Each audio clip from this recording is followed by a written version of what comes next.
cavalière. Allez Emilia, allez c'est bien Emilia, 24 ans seulement, la première victoire de sa carrière. Cet homme est un génie. Cet homme est un génie, c'est Mozart sur les skis. Oui, le 5 sur 5 pour Justine Brezan, c'est la folie dans les tribunes.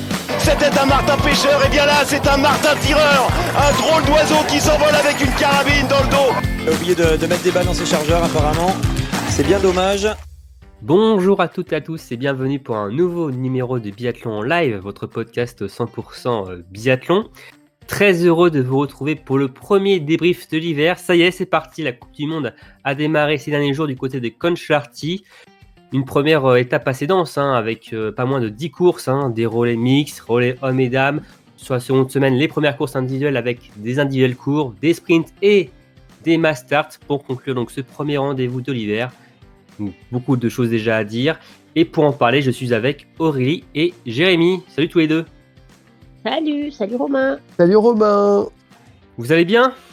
Ah bah oui, ça va bien, super. Très bien, on est rempli de beaux biathlons. Ouais, ça fait du bien, Aurélie, de retrouver... C'est sûr.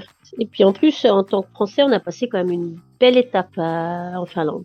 Oh oui, on va évidemment en reparler, mais c'est vrai que déjà, les Bleus nous ont offert de belles prestations, déjà de belles victoires, et on va revenir évidemment sur tout ça, et on est très ravis de vous retrouver aussi, ceux qui nous écoutent, pour cette saison, cet hiver, revenir sur toutes les étapes à venir, et ça commence donc dès aujourd'hui, par cette première étape à Concharty. Dans un premier temps, on va commencer par parler de la Coupe du Monde féminine, les dames et des Bleus. Alors certaines ont peut-être déçu, d'autres ont rassuré par rapport aux attentes qu'on avait. On va revenir sur tout ça. On parlera évidemment aussi de la planète biathlon, de la course générale au global, avec évidemment Elvira Röberg qui est en tête à l'issue de cette première étape. On donnera aussi nos performances, contre-performances qui nous ont marqué. On basculera ensuite chez les hommes, la Coupe du Monde masculine avec des Bleus qui sont au rendez-vous, avec déjà 2 victoires individuelles, avec 2 biathlètes différents, et aussi forcément ce relais homme qui nous a tous marqués. On fera donc le point sur tout ça, sur la Coupe du Monde masculine, et notamment donc les Norvégiens qui donc sont un peu bousculés par les Français. On donnera nos performances, contre-performances. On touchera aussi un mot sur l'IBU Cup, déjà 2 premières étapes qui se sont déroulées sur ce début d'hiver. Et enfin, on se projettera sur la prochaine étape qui débute dès cette semaine, fin de semaine à Orpheuden en Autriche. Bien, les amis, vous êtes prêts pour ce premier débrief ? C'est parti. Allez, let's go, jingle.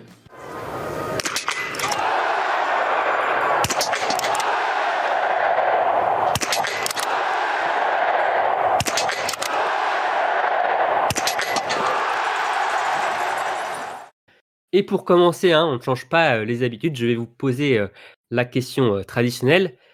Quelle a été pour vous la course de cette première étape ? Aurélie, pour toi, c'est quoi ? Oh, il y en a plein, mais je vais garder la mass start homme parce que déjà il y a un double podium français et on boude pas ce plaisir. J'ai une petite passion pour les doubles podiums sous toutes leurs formes. Et puis ensuite, je sais pas si tu te souviens Romain, mais pendant le preview, j'avais dit que qu'est-ce que ce serait fun si Quentin il nous claquait des podiums comme ça dès le début de saison. Ah bah tu vois, c'est fun. Et donc je suis contente de voir Quentin au top comme ça, et donc du coup je garde la masse. Voilà. Tu gardes la mass start pour Aurélie, toi, Jérémy ? Alors moi, j'ai choisi le sprint homme parce que cette victoire d'Emilien Jacquelin, donc après 57 courses, il avait vraiment le regard du tueur, quoi. Il avait vraiment envie d'aller la chercher. Il a fait des choses comme il fallait. Et j'ai bien aimé le petit chute à l'arrivée parce qu'il s'est quand même fait bien critiquer. Voilà. Et ben là, il a répondu présent. Course magnifique. Et puis avec son instinct qui est revenu au tir. Ça fait vraiment plaisir de le revoir sur la plus haute marche du podium. Allez, moi, je veux dire le relais homme pour changer. Ouais. On reste très masculin sur cette étape. Ça change de. Il faudrait refaire peut-être des statistiques de l'an dernier, mais je suis pas sûr qu'on ait une fois à 100% des courses masculines. Je pense que c'est parce qu'on les attendait pas là. On les attendait pas si fort, à mon avis, et du coup, on est agréablement surpris. Je pense que il y a un peu de ça. Je pense qu'on attendait plus peut-être des podiums féminins, et du coup, on est très content d'avoir les deux. Ouais. Mais en tout cas, pour moi, le relais masculin hein, qui a lancé magnifiquement cette saison. Alors, il y a eu les relais mixtes avant, hein, mais en tout cas pour les hommes, hein, une super prestation du début à la fin. On est passé pas loin du sans faute au tir, hein, à 2 balles près ou 1 balle près, hein, comment on voit les Le choses. Mais en tout 40 cas, sur 40. ouais, ouais, on s'est arrêté à 38 sur 38, je crois. Hein. Donc, c'est pas passé loin, mais en tout cas, oui, c'était une superbe course et surtout les Bleus ont confirmé par la suite. Donc, c'était ça qui est vraiment top. Bon, là, on parle des hommes, mais honneur aux dames. Donc comme je le disais en introduction, et donc les Bleus, les Françaises. Parmi les 3 Françaises qu'on a citées, que tout le monde a citées pour jouer le général de la Coupe du Monde cette saison, il y en a une quand même qui s'est dégagée lors de cette première étape. Je parle de Lou Jean Monod, qui a remporté l'individuel court, hein, première course individuelle, qui a donc porté le dossard jaune. Un peu plus compliqué quand même sur le sprint 17e, puis un top 10 sur la mass start. Donc elle est 3e au général derrière Elvire Reuberg et Franziska Preuss. Est-ce que pour vous, Lou Jean Monod a confirmé son statut de remporter ce gros globe de cristal cet hiver, Aurélie? Bah, je pense que oui, elle joue devant et là on n'a fait qu'une étape, donc c'est très compliqué de voir une tendance sur le classement au jour d'aujourd'hui, on va dire. Mais elle montre qu'elle est là, elle joue, elle est là pour gagner et même si ça a moins marché après l'individuel, ça reste quand même prometteur. Mmh. Toi, Jérémy, pareil, t'es pas un peu inquiet sur ces différents points, au niveau peut-être une forme à ski, pas encore au top? Oui, je pense qu'il en manquait encore un peu. On a vu qu'elle avait commencé à être fatiguée quand même sur les 2 dernières courses on a regardé les différents tours. Là, le dernier tour de la Mastart, c'était assez compliqué. S'est fait dépasser par Vanessa Voigt, l'Allemande, qui d'habitude est plus en recul à ski. Bon, au tir, on l'a retrouvé, hein, surtout sur l'individuel, ce sérieux, voilà.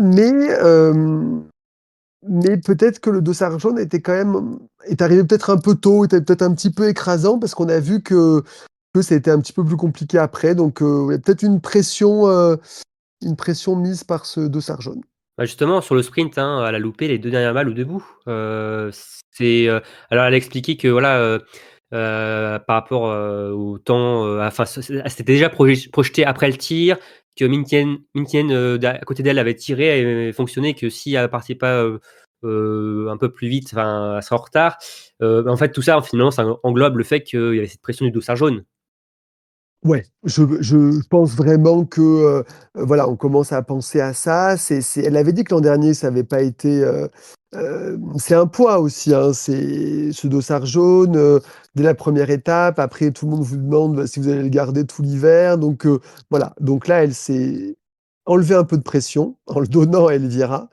Euh, Enfin, Elvira est allée le chercher, mais mais en tout cas, elle a pas écrasé du tout, donc elle est devant, mais c'est pas la seule favorite pour l'instant au général. Ah, je pense qu'à mon avis, le dossard jaune, il va changer d'épaule. Enfin, c'est un prono, hein, mais je pense pas qu'il y aura quelqu'un qui va écraser Non, cette saison le non, non. classement. Je pense que Mm. ça va Après, changer de. si on fait un point général, Elvire Reuberg a déjà quand même finalement creusé un écart hein, sur cette première C'est étape après vrai, 3 courses.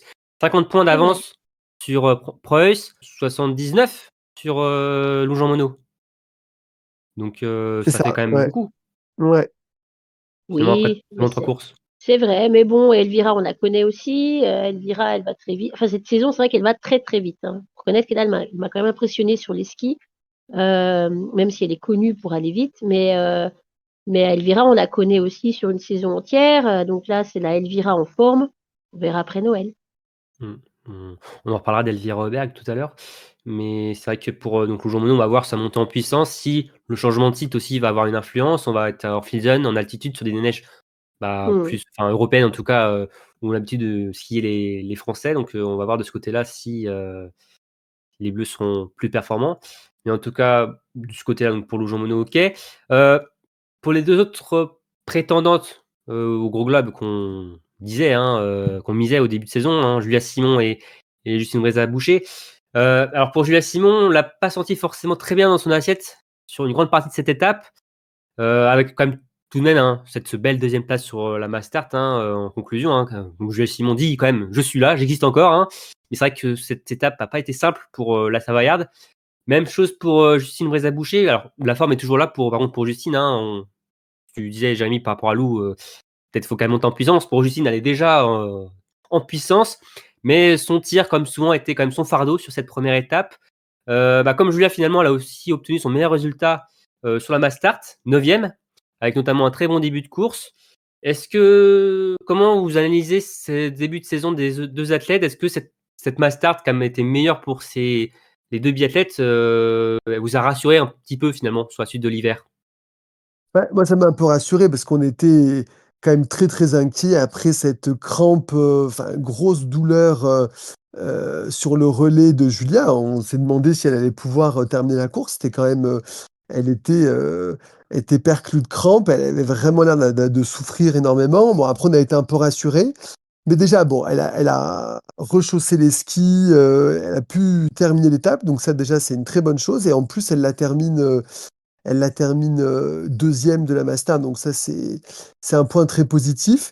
Néanmoins, on sent que pour l'instant à ski, euh, il y a quand même du doute. Bon, c'est pas un début idéal et c'est pareil pour Justine. Sur le tir, on sent qu'il y a quand même un peu de doute qui s'installe et bon, comme tu l'as dit, Justine, elle est repartie fort à ski, mais moi j'ai retrouvé un peu des fois dans ses explications d'après-course ce côté parfois un peu alambiqué qu'elle peut avoir, quelque chose de voilà qui m'inquiète un tout petit peu sur sa lucidité Mmh. du moment. Mmh. Je pense que Julia, Aurélie est contente de quitter Concharty. Oui, je pense, ça lui a pas réussi. Après, moi, tu dis qu'elle est un peu, tu disais, Jérémy, qu'elle était un peu fébrile à ski. Ça me semble pas complètement étonnant vu qu'elle s'est, on va pas dire blessée parce que c'est pas une blessure qu'elle a eue, mais vu les soucis qu'elle a eu pendant le relais, je pense qu'elle a pas skié à fond non plus le reste de la semaine. Je suis pas surprise que le ski soit pas, enfin que ce soit pas sur la piste qu'elle a fait une différence, on va dire, pour la Mastart. Après, je trouve qu'elle a fait quand même une très belle course compte tenu de la situation. Donc moi, je suis pas inquiète pour Julia. Pour Justine, je suis pas inquiète non plus parce que les problèmes de tir de Justine, c'est pas d'aujourd'hui. Ça reste comme tu l'as dit aussi assez récurrent. Je pense qu'elle prend ses marques et puis ça, moi, je pense que ça va aller. J'y crois. Mmh. Julia Simon, un 13e du général, 145 points de retard, déjà sur Olivier Roberg. Ça coûte quand même déjà cette première étape. Et Justine Brézaboucher à 18e. Bon, on va pas tirer de conclusion non plus trop hâtive après cette première étape de toute façon. Non. Non. Non. Donc, si Julia Simon ça passe pas en ce début de saison, on sait qu'elle a tout misé après sur les mondiaux et qu'elle va nous faire une moisson de médailles, c'est ça? C'est ça. Après, on en a vu arriver des gens enfin des athlètes qui étaient pas dans le top 3 du général, une bonne partie du début de saison, et puis qui arrivent comme ça, comme un boulet de canon en fin de saison et qui remontent les points. Ouais, c'est Justement, pas Julia Simon, je pense qu'elle est un bon exemple l'an dernier aussi, qui a mal démarré, exactement. et Ouais, finalement, c'est pas inhabituel. elle était très bien classée à la fin. Alors, elle a été, bon, plus trop en forme en fin de saison parce qu'elle avait dépensé beaucoup d'énergie, au niveau des mondiaux et même aussi sa préparation n'avait pas été forcément très bonne, on sait pourquoi. Mais, elle était quand même vachement bien remontée sur janvier et on sait que ça peut aller très vite avec ce, barème de points, 90 points à la victoire, ça engrange, Exactement. très rapidement. On sait qu'avec les absences, ça coûte très cher, il y a plus les résultats à enlever. Ça peut vite basculer dans un sens ou dans un autre, et quand la dynamique est positive, ça peut très vite, s'enchaîner pour les athlètes. Donc, on va pas, s'inquiéter, plus que ça. Mais c'est vrai que bon, faut être honnête, après, 3 courses, le début de saison, n'est pas idéal pour, Justine Brézaboucher et Julia Simon, en tout cas, ça se lit sur le classement et même sur les courses en elles-mêmes, tout n'est pas encore, réglé de leur côté. Par contre, pour 2 autres Françaises, c'est plutôt très bien réglé. En tout cas, c'est un super début de saison. Elles viennent tout juste d'arriver en plus dans le groupe A1. Alors, elles avaient fait une partie de la saison dernière en Coupe du Monde, mais elles ont pris part à leur première préparation dans le groupe A cet été. Je parle d'Océane Michelon et Jeanne Richard, qui ont finalement prouvé en Finlande que leur place était en Coupe du Monde. Océane Michelon qui a porté le dossard bleu sur 2 courses est 9e du général. Jeanne Richard 12e. Elles ont préparé toutes les deux à la Mass Start, alors qu'elles n'étaient pas qualifiées d'office dans les 15 meilleures de l'an dernier. Un sacré début de saison pour ces 2 jeunes athlètes. Est-ce que vous êtes quand même surpris de ce début d'hiver des 2 Françaises? Ah oui, clairement. Elles font une entrée pas en Coupe du Monde, mais une entrée de saison fracassante. Moi, je trouve assez impressionnante toutes les deux. Surtout Océane, je l'ai trouvée quand même très solide sur ses courses où elle, enfin même les deux, même Jeanne aussi, je les ai trouvées vraiment très solides, en confiance. Pour le Ouais. coup, pour des athlètes qui sont pas non plus très expérimentés en Coupe du Monde, moi je trouve qu'il y a, enfin oui, elles ont brillé. Ouais. Et c'est vrai qu'en plus, Jérémy, Océane, elle n'est pas passée loin d'une grosse perte sur le sprint, hein. Avec une faute, ça pouvait jouer le Non, podium, une hein. seule Donc, faute, Ouais, elle est à 31 secondes de, de Marketa Davidova. ouais. Donc, non, ça a joué le podium. Moi, je pense que c'est l'effet biathlon live quand même. Cet épisode de podcast, je pense que clairement, c'est C'est un vrai qu'on peu l'a eu avant la un. fin de saison, ouais. Avant le début de saison, pardon. Ouais. Non, mais elle avait quand même, il faut le réécouter parce qu'elle avait quand même, je sais pas, des idées très claires, beaucoup d'ambition. Et elle nous montre que bah, c'était à propos, quoi. Elle avait vraiment bien préparé son début de saison. Donc, c'est vraiment très chouette de les voir toutes les deux performer vraiment au-delà des espérances qu'on pouvait avoir ah pour ouais. elles. Mmh. Elles font des courses solides, quoi. C'est vraiment des courses, Bah, c'est des belles courses, quoi. on sait que Jeanne est quand même très solide derrière la carabine, c'est son point fort. Il en Ouais. manque un petit peu à ski. À l'inverse, par contre, d'Océane, où sur les skis, c'est quand même très, très fort. Enfin, sur le sprint, elle a un sacré temps de ski, parmi les meilleurs. Et par contre, le tir, ça peut parfois être compliqué, on va dire, mais en tout cas, elle a déjà fait des 10 sur 10, elle sait le faire. Donc, elles ont tout, finalement, ces 2 jeunes athlètes, pour faire de solides performances tout au long de l'hiver. Après, le plus dur commence finalement pour elles aussi, ça va être de perdurer dans le temps. Elles n'ont pas l'habitude Ouais. de faire des saisons peut-être aussi longues à ce niveau-là, donc il va falloir aussi s'accrocher de ce côté-là. C'est vrai, mais déjà, elles vont asseoir leur place dans l'équipe A, ce qui n'était pas donné en début de saison. Donc, si elles continuent comme ça, elles vont déjà avoir voilà, une place bien assurée, bien confirmée. Donc, ça va aussi leur enlever une pression de se dire, est-ce qu'on redescend voilà, il y en a d'autres qui poussent en IBU Cup, on y reviendra, etc. Donc, voilà, déjà, c'est un début de saison qui confirme leur progression. Mmh. Et Et puis justement, c'est de hein, ouais. l'expérience pour les saisons d'après. Et, C'est toujours bon à prendre. et de jouer devant dès le Ouais. début d'hiver, c'est vraiment top pour la suite de leur saison à Océane et Jeanne. Tu parlais, Jérémy, de la densité de la confrontation, des descentes et montées en Coupe du Monde IBU Cup. Bah, il y a quand même 2 perdantes, hein, à ce jeu-là sur cette semaine. C'est Gillian Guigona et Sophie Chauveau, les 2 Françaises qui n'ont pas participé à la Mass Start, contrairement aux 5 autres. Bon, Sophie Chauveau, c'est, faut le dire, hein, totalement manqué. Alors, elle a fait quand même un bon relais féminin, mais par contre, individuellement, très difficile. 69e de l'individuel court, 50e pardon, du sprint, donc ça fait 0 point marqué. Voilà, au moins c'est clair.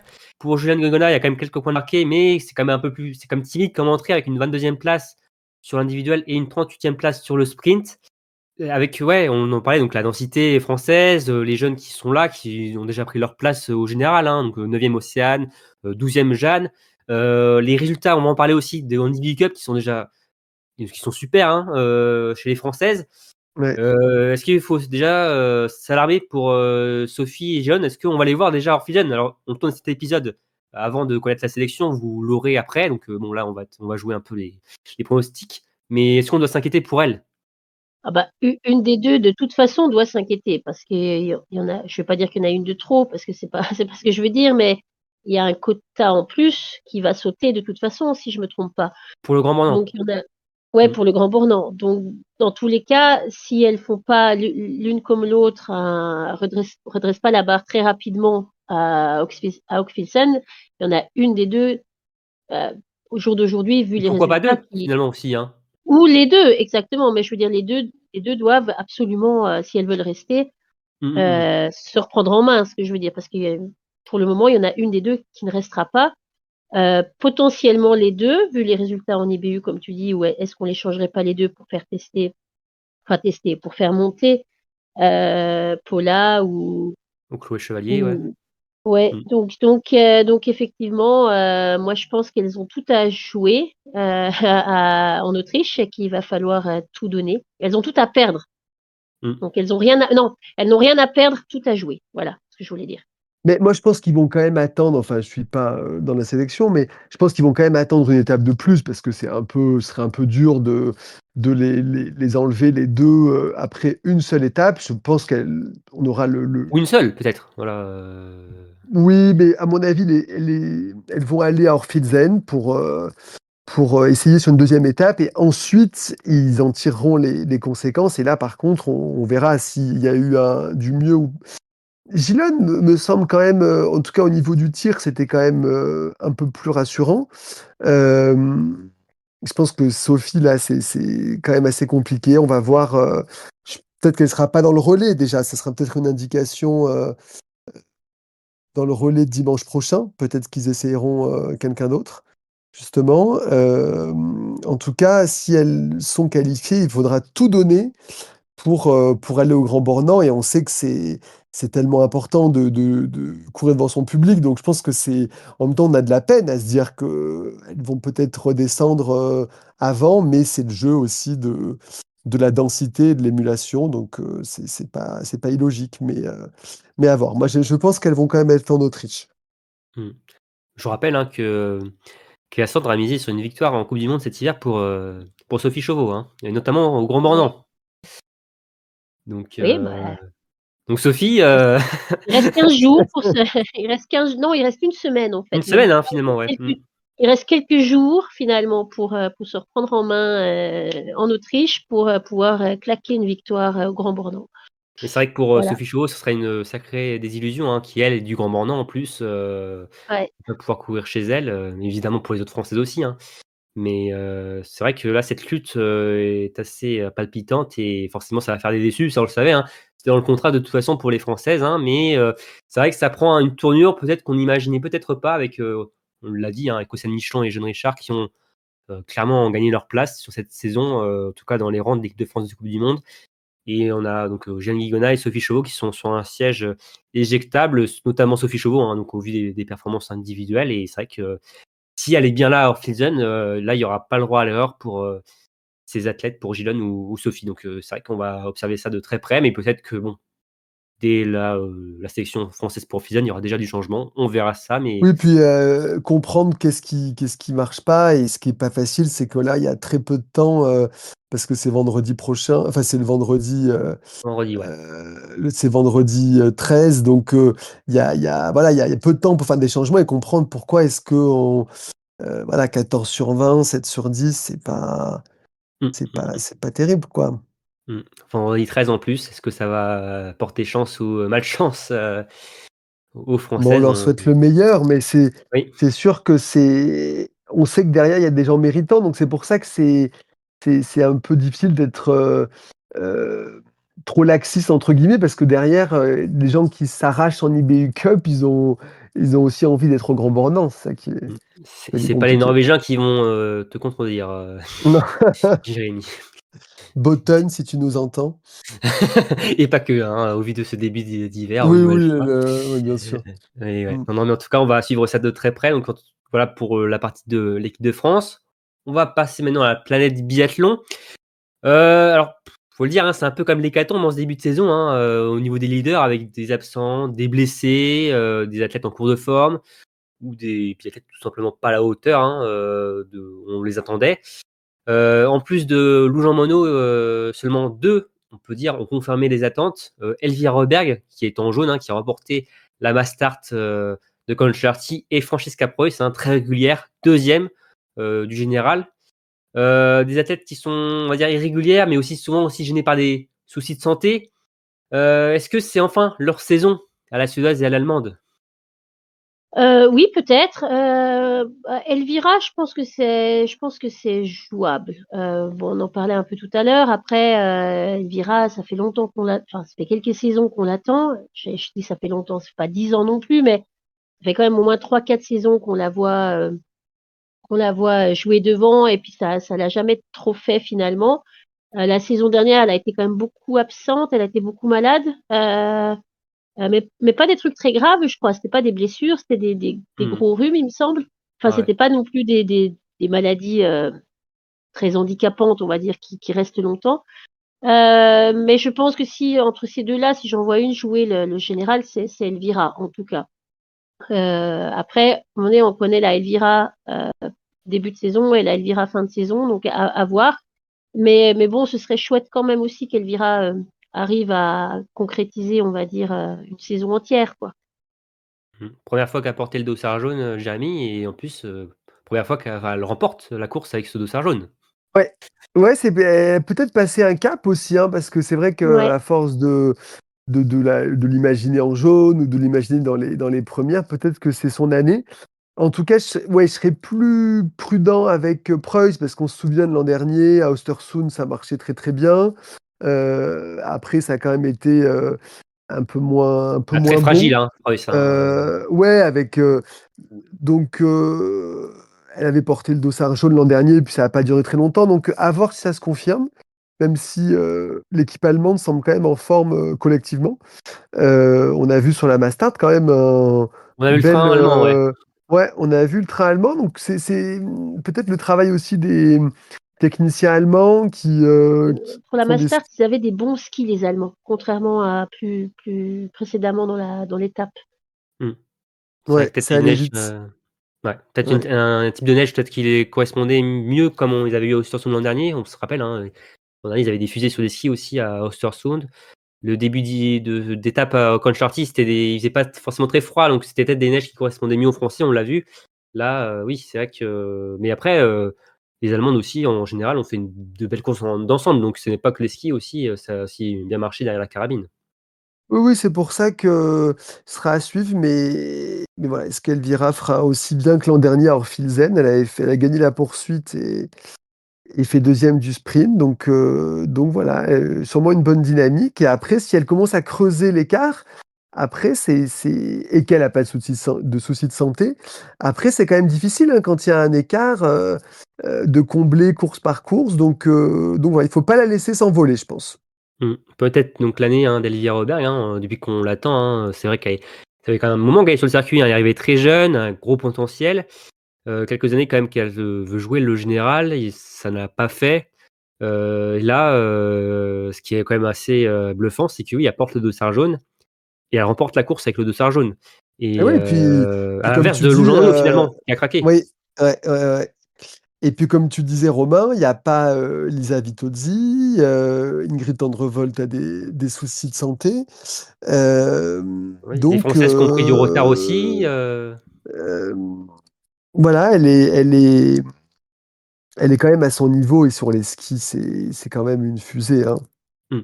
C'est Ah oui. Mais on va rester prudent comme tu disais aussi parce qu'on sait que les Suédois, de manière globale, hein, sont très performants dès le début de saison, sur les skis et après Ouais. ça s'effondre un petit peu donc mais peut-être qu'elle verra aussi évoluer aussi de son côté, personnellement et que derrière la carabine, ça va mieux le faire et forcément, bah, ça va tout de suite, on va voir la différence au niveau du classement général et l'an dernier, c'était à 83 de réussite au tir. Elle y est toujours, d'ailleurs, encore en ce début de saison, 83, mais vu qu'à un très gros niveau de ski pour le moment, ça compense complètement, ses fautes au tir. Donc à voir, comment évolue aussi la forme d'Elvira. Ça va peut-être être le juge de paix aussi, en tout cas pour elle. Savoir si, elle peut garder ce dossard jaune et notamment cette avance. 50 points d'avance sur Franziska Preuss et 79 sur Lou Jean Monod, donc ça fait déjà une belle avance, hein. Pour rappel, ouais, 80 points à la victoire. ouais. Donc Moi, je serais quand même pas surpris de la voir en jaune, à Noël, hein. ouais, À voir, Elvira, mais ouais. ouais, pareil. Mmh. Donc on va voir ça, du côté d'Orphénon déjà son évolution. Alors je sais pas vous, mais moi je trouve qu'il y a quand même un sacré vent de fraîcheur sur ce début de saison. Notamment alors déjà il y a eu le retour au premier plan de Marketa Davidova, un peu Oui, inattendue sur le mmh, sprint.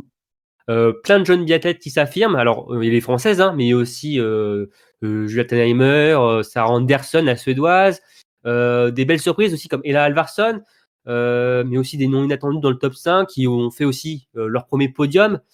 Pour vous, c'est un effet de première étape ou ça peut perdurer finalement dans le temps? Moi, je pense que c'est un effet première étape où tout le monde cherche un peu, va chercher un peu ses marques. Après, je trouve que c'est très sympa de voir des nouveaux podiums. Très contente aussi du retour de Davidova, qui, je pense, du coup, a dû passer son samedi soir à répondre à des textos, des SMS et des félicitations. Elle était moins en forme le dimanche, Ouais, mais c'est quand même chouette, quoi. Voilà.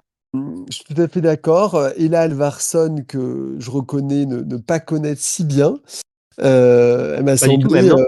Euh, Bah non, mais de nom, on la connaissait quand même, on connaissait son nom, mais là, on l'a vu vraiment jouer les premiers rôles et puis s'affirmer. C'est vrai que on voit voilà ces jeunes Allemandes, ces jeunes Suédoises et suivi Minkinen, la Finlandaise.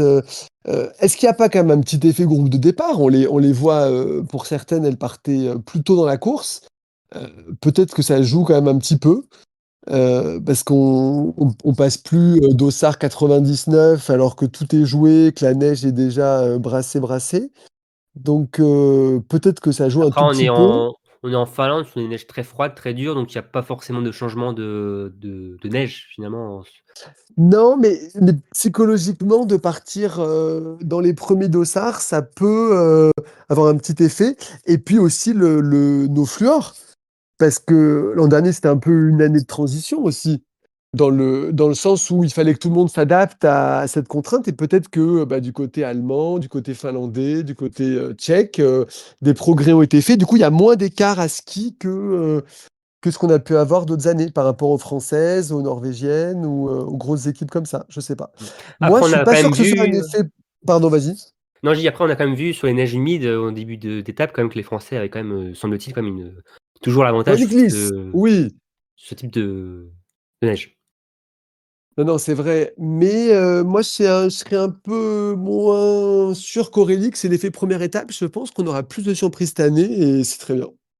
Mmh. Surtout si les leaders, oui, on l'a dit, hein, des leaders absentes en plus, ils libèrent plus de place, mais c'est vrai qu'on a un peu été perturbé sur certains points, au niveau des noms, certains qu'on connaissait pas, hein, ou qu'on voit très peu, sur le devant de la scène, mais ça fait aussi du bien, un vent de fraîcheur finalement sur cette, Ah ouais, coupe du c'est monde. agréable.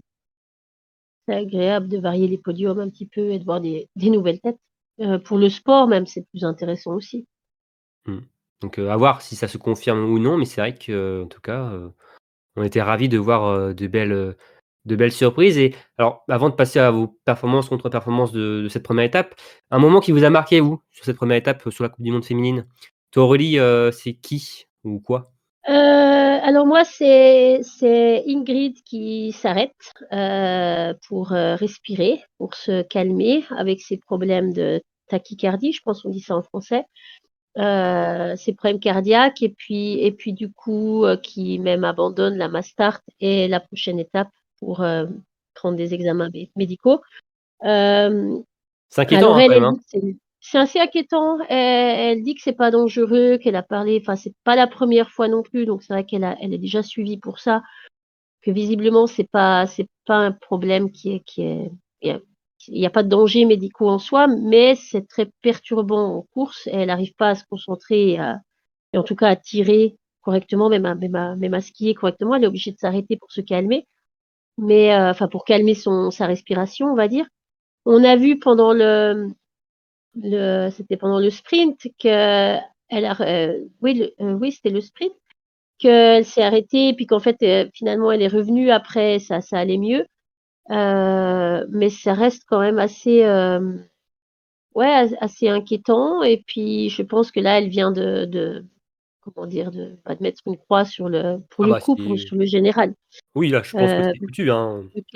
puisqu'elle participera pas à la prochaine étape. Elle était en interview tout à l'heure à la télévision norvégienne qui lui ont demandé quand est-ce qu'on la reverrait, si elle serait là en France du coup.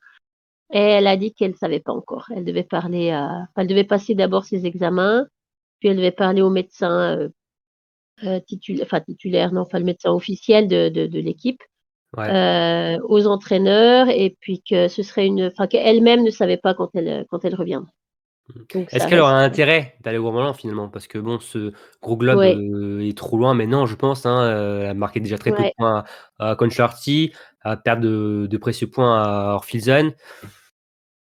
Pourquoi pas tout miser Ouais, finalement sur les mondiaux maintenant? ouais, je suis d'accord. Je pense que c'est peut-être le plus sage et le plus raisonnable. Faire un peu comme Marthe avait fait une année où elle avait aussi commencé la saison plus tard Mmh.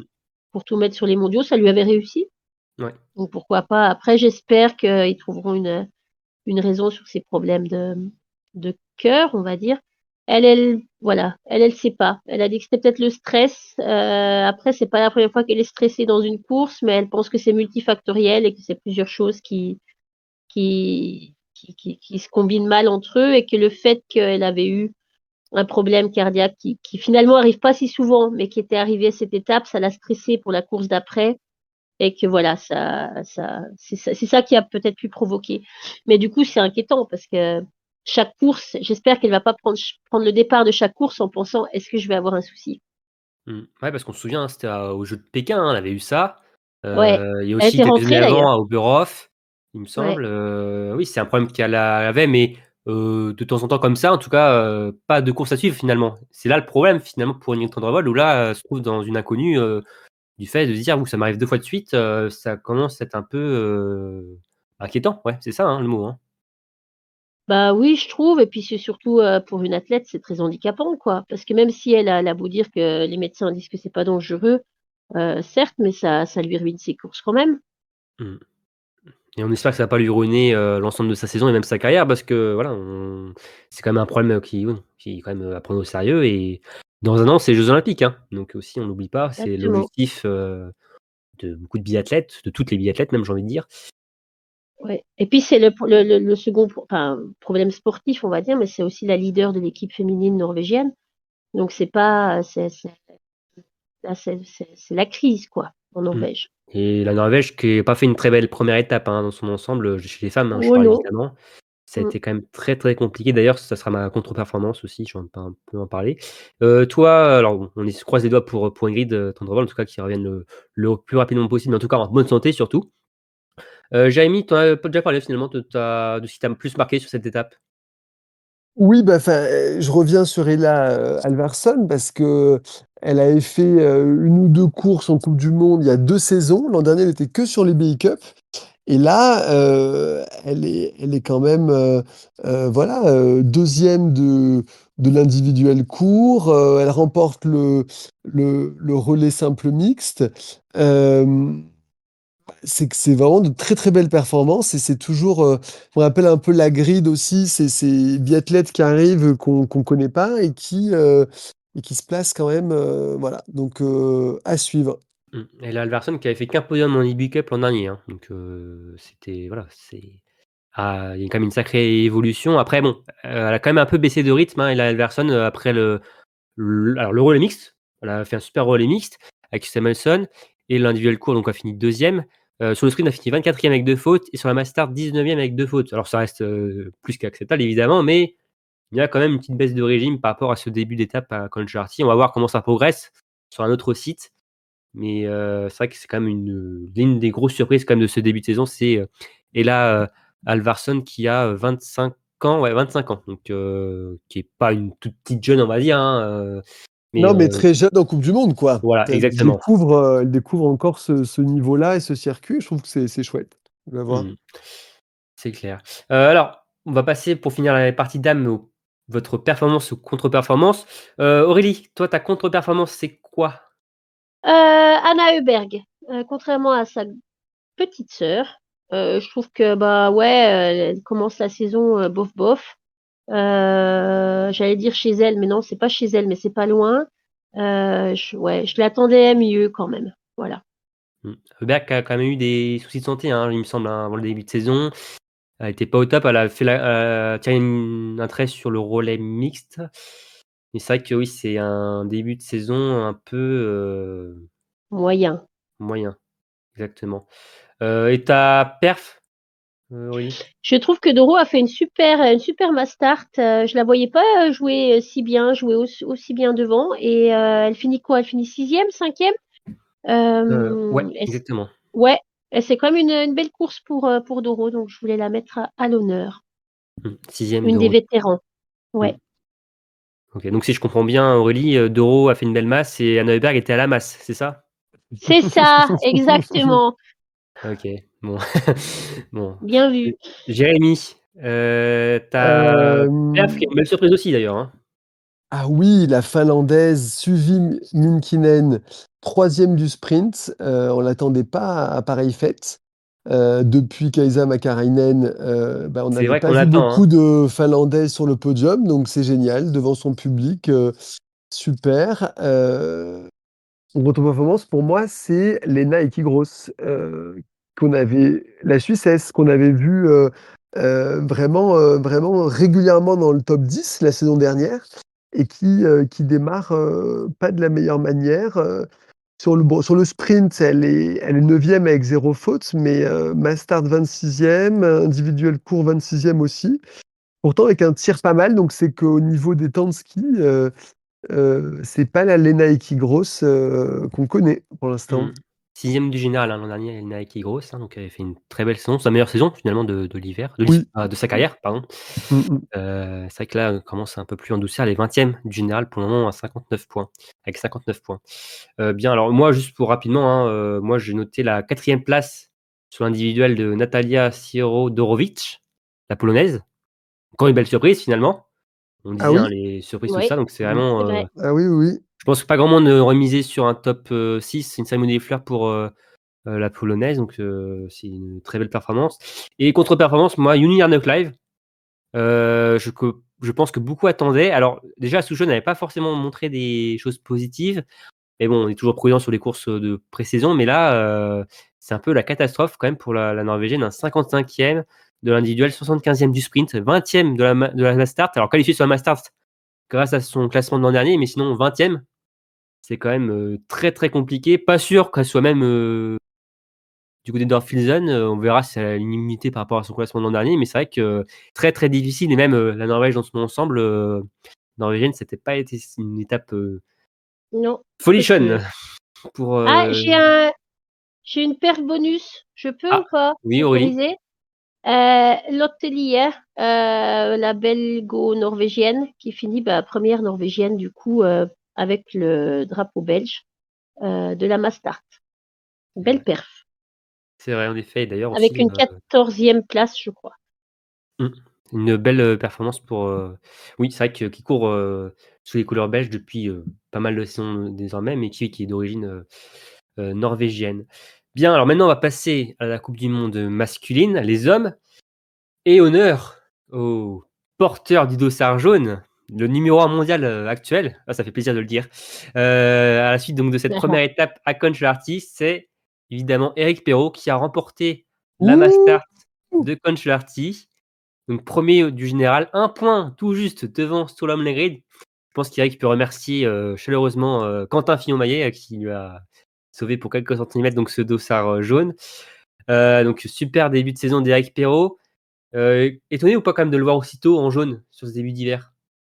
Alors, étonné, non, par rapport à ce qu'il produit, dans la continuité vraiment de la saison précédente, c'est-à-dire, une maturité, impressionnante dans sa gestion de course.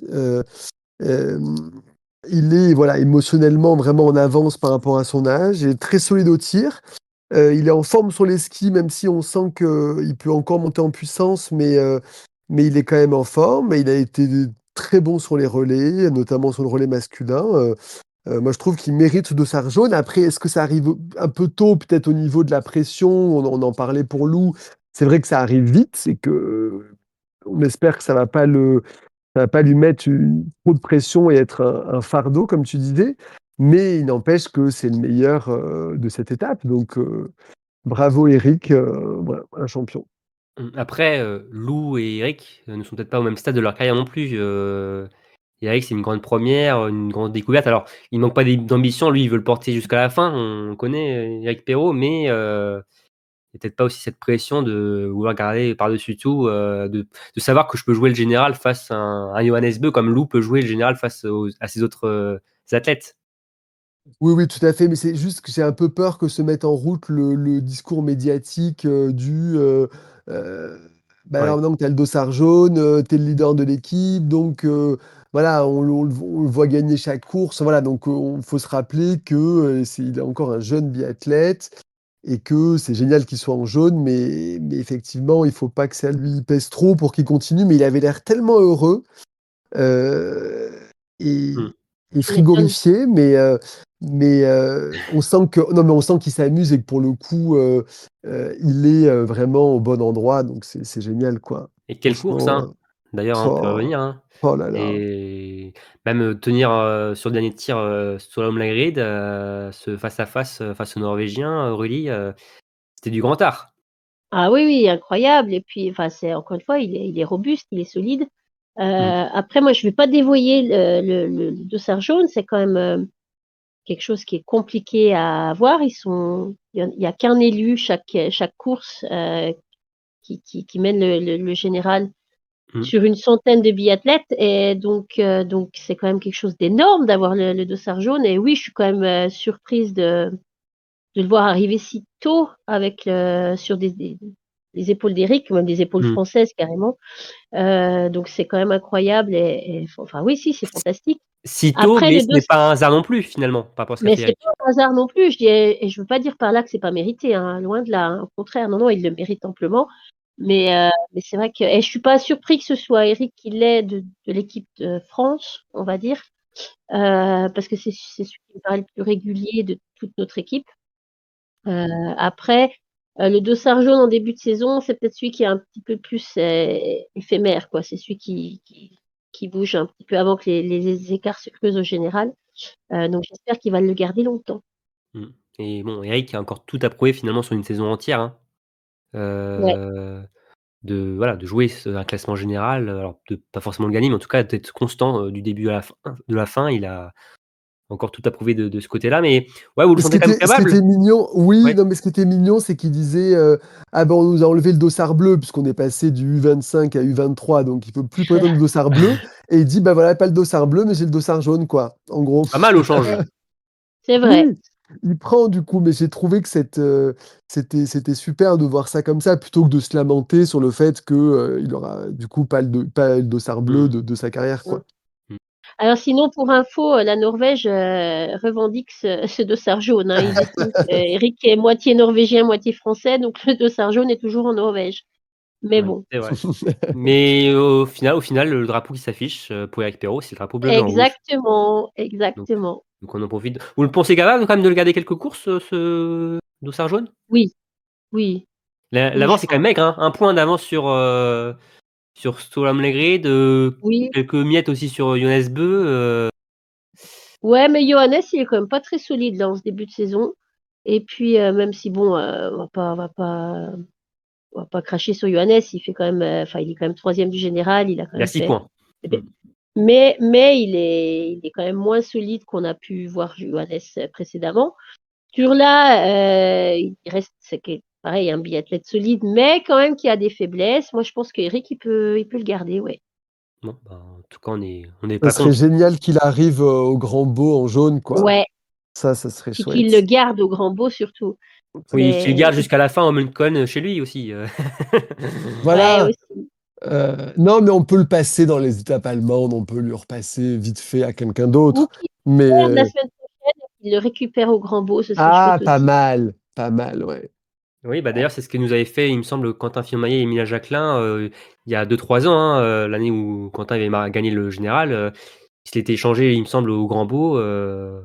Il avait recoupé à Ouais, ce moment-là. Donc, oui, en tout cas, on n'est pas contre que Eric le garde on prend. quelques étapes, et même surtout, oui, ça serait très sympa au Grand Bornand. Mais bon, il y a 2 courses très importantes qui vont distribuer beaucoup de points, et l'Armada norvégienne est aux trousses, mais pas que l'Armada norvégienne, il y a aussi les Français. Mhm. Parce qu'il y a eu d'excellents résultats d'ensemble pour les Français, hein. Il y a eu donc ce relais victorieux. Donc, on se rappelle, hein, franchement, une victoire exceptionnelle. On en a déjà parlé un peu au début, mais une maîtrise totale des Magnifique, Bleus. magnifique, Ouais. ouais. Le succès d'Emilien Jacquelin sur le sprint. Le retour de Quentin Fillon-Maillet sur le podium lors de la Mass Start, une super course du Jurassien. Un super début de saison. Ils sont 3 dans le top 5. Donc Eric Perrault premier, Emilien Jacquelin quatrième et Quentin Fillon-Maillet cinquième.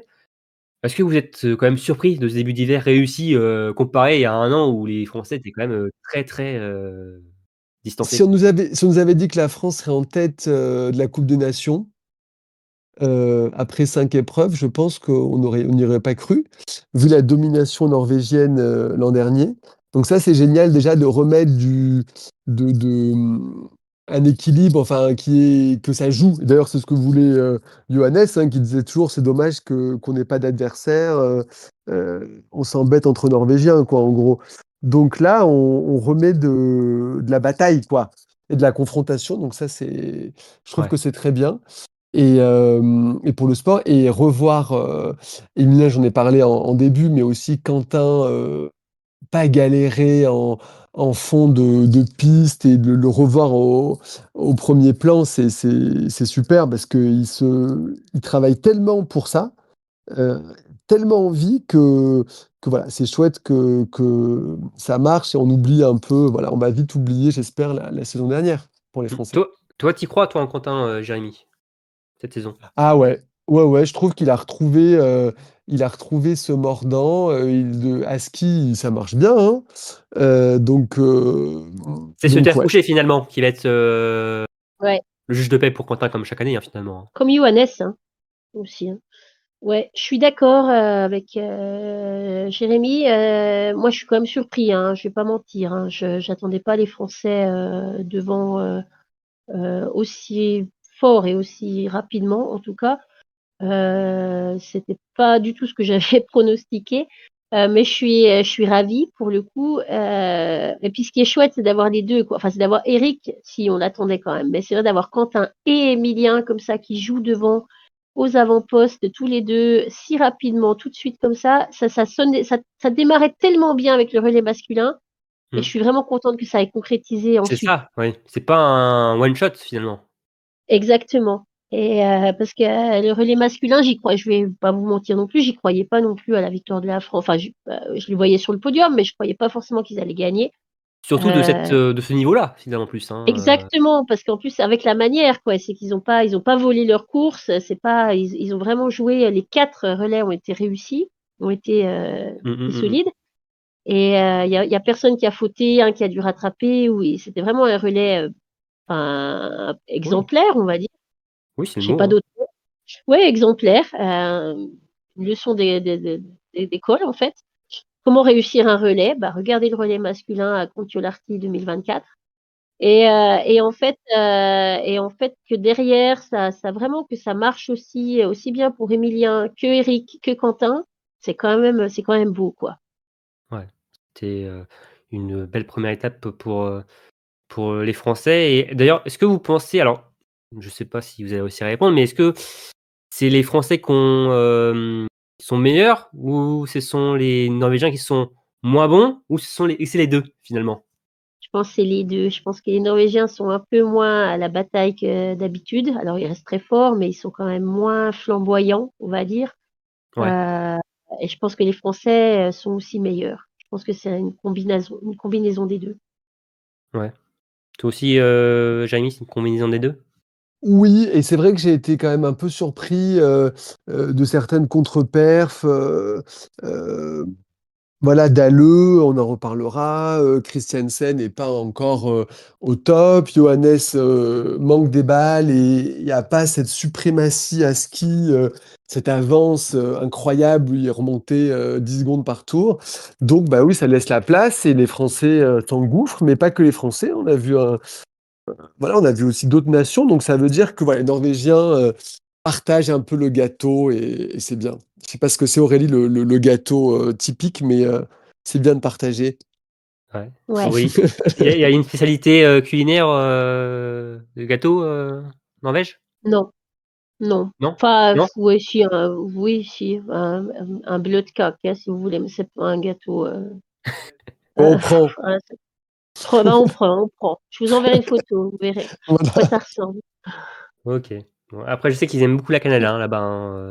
La cannelle, Aurélie. ouais, surtout en Suède, mais en Norvège aussi, mais ouais, c'est vrai qu'on aime bien les brioches à la cannelle. On partage la brioche, voilà, Voilà. on Voilà. partage la On partage la brioche. brioche. C'était la parenthèse culinaire. Mais est-ce que, ouais, alors pour revenir sur. Alors oui, il y a ce doublé, ce double podium hein, des Français sur la Master, donc avec Perrault devant Quentin Fillon-Maillet. Pour vous, c'est le combienième double podium des Bleus masculins en Coupe du Monde? Depuis toujours, tu veux dire? Oui, ouais. Mmh. Allez, dites-moi un chiffre. Doublé, tu veux dire 1 et 2, hein, pas Oui, sur oui, pas le même podium? oui. Et ben, c'est que le 16e. 6e et Oh, toi, Aurélie? j'aurais dit un peu moins, j'aurais dit peut-être 11e ou 8e, j'hésite entre les 2. Eh ben, 8e, allez 8e. Ah, t'aurais peut-être dû rester sur l'autre parce que c'est 12e. Non. Ah! C'est le 12e doublé de l'histoire de l'équipe de France sur la Coupe du Monde. Ah ouais, non Et mais parce que Martin, il gagnait tout seul. voilà, il prenait 2 Martin fois gagnait. les marches, les 2 premières marches du podium à lui tout seul. Mais Aïe, le premier date de 1991. C'était sur l'individuel de Canmore avec Hervé Flandin et Patrice Bailly-Salins. Voilà, donc je remercie Eddy Vagnotti pour la stat que j'ai vue sur son groupe Facebook. Donc voilà, donc c'est pour montrer quand même que c'est une sacrée performance des deux Français, notamment en ce début de saison face à l'armada norvégienne qui n'est pas montée sur le podium du sprint. C'est une première depuis 738 jours. Ça Ouais, ça, datait c'est de 50 courses. Donc c'était quand même une sacrée. Alors je vais pas dire contre-performance quand même, parce que on va quand même rester sobre dans ce non-podium des Norvégiens, mais voilà, c'est quand même un moment, puis un c'est moment pas passé marquant. Hein. très loin pour la Mastart non plus, hein. Il n'était pas gagné le podium à la C'est vrai, 3e place de ce tour-là. c'est vrai, ça a resté ça détaché quand même va. en tête, mais tout était joué dans le dernier tour pour le podium pour ce tour-là, mais c'est vrai que oui, s'il n'y a pas une domination norvégienne, on va en reparler un petit peu après. Mais donc ouais, Emilien Jacquelin qui a fait un beau sprint, un peu plus en retrait après sur la Mastart et l'individuel. Bon, Emilien Jacquelin, c'est un peu le meilleur et pour le pire finalement. C'est comme ça qu'on aime un peu Emilien aussi. Oui, bah, Emilien, quand ça rentre, ses temps de tir sont canons. Heu, on sait qu'il a cette habitude de partir fort et du coup, il peut lui en manquer un peu sur la fin, mais voilà, il a déjà remporté un sprint, hem il est dans l'attitude, il est aussi, Tu le très sens mieux? positif, ouais. Ouais, Ouais. ouais. Vraiment, heu, plus concentré, moins éparpillé, moins je sais pas, en lutte contre quelque chose et donc ouais, moi j'ai hâte de le voir et je pense que voilà, pas s'attendre à gagner toutes les courses, mais je serais pas surpris qu'il en claque d'autres, de podiums, cette saison. Ouais, pareil. J'ai surtout l'impression qu'il s'amuse là, Emilien. Et du coup, je pense qu'il a plus d'envie. Voilà, j'ai l'impression qu'il s'amuse, il se fait plaisir. Bah, Et de toute du façon, on le sait, coup, hein, c'est quand il s'amuse, quand il prend du plaisir, quand il est exact. naturel, c'est là où il est le Ouais, mieux finalement. c'est là où il est à son apogée. Et puis après, Emilien, ça reste un personnage. C'est pas, enfin, ouais, comment dire, c'est une personnalité, on va dire. Et donc, bah, il y a les week-ends où ça marche et il y a les week-ends où ça marche pas. Alors les week-ends où ça marche, bah, c'est fantastique parce qu'il a une manière de jouer, de courir et de tirer et de gagner qui reste quand même assez unique, je trouve, sur le circuit. Par contre, quand ça marche souvent vraiment pas, quoi. Donc c'est un peu ouais les Bah, montagnes russes. l'objectif d'Emilien, hein, d'être constant cette saison finalement. En tout cas, ça part bien, ça part mieux cet hiver pour Emilien, donc quatrième du général. Et oui, on espère que ça pourra perdurer. On se doute qu'Emilien a coché, bah, comme tous les autres Français, mais qu'il devra faire chaud au Grand Bornand. Je pense qu'on peut s'attendre peut-être à du grand Emilien Jacquelin. Ouais, Qu'il en fasse j'espère. peut-être pas trop non plus. C'est peut-être là où justement où ça peut être Non, le non, non, piège. ouais, pas emmener tout le groupe, tout le temps, quoi. Ils ont pas besoin de ça. Mais non, mais en tout cas, c'est une belle première étape pour Emilien Jacquelin, aussi, on l'a dit, pour Quentin Fillon-Maillet, alors qu'il y a eu des hauts et des bas quand même sur cette étape, mais qui finit par un très haut. On sent quand même capable de jouer cet hiver le général, alors peut-être pas aller jusqu'au bout gros globe, mais on sent quand même avoir les armes cet hiver. Clairement, il a envie de. On voit aussi que lui, il a aussi envie d'être là, de revenir à son niveau. Hmm. Il est beaucoup plus, je le vois beaucoup plus combattant que ce qu'on a pu. Alors après, je pense qu'il n'avait pas abandonné hein, la saison dernière, juste que Hmm. ça marchait pas. Il n'y a rien qu'à elle l'an dernier, hein, finalement, hein, entre les skis, le tour de pénalité pas fait, il y Ouais, avait pas mal de malchance, on va dire, de ce il y côté-là. avait pas mal de choses ouais, qui ça s'alignait pas comme il fallait. Là, je pense et je pense que ce qui est important quand tu commences bien la saison, c'est qu'après tu pars quand même sur une meilleure dynamique, on va dire. Je pense encore aussi que le fait d'avoir gagné le relais masculin, ça les a bien Ouais, lancés. ouais.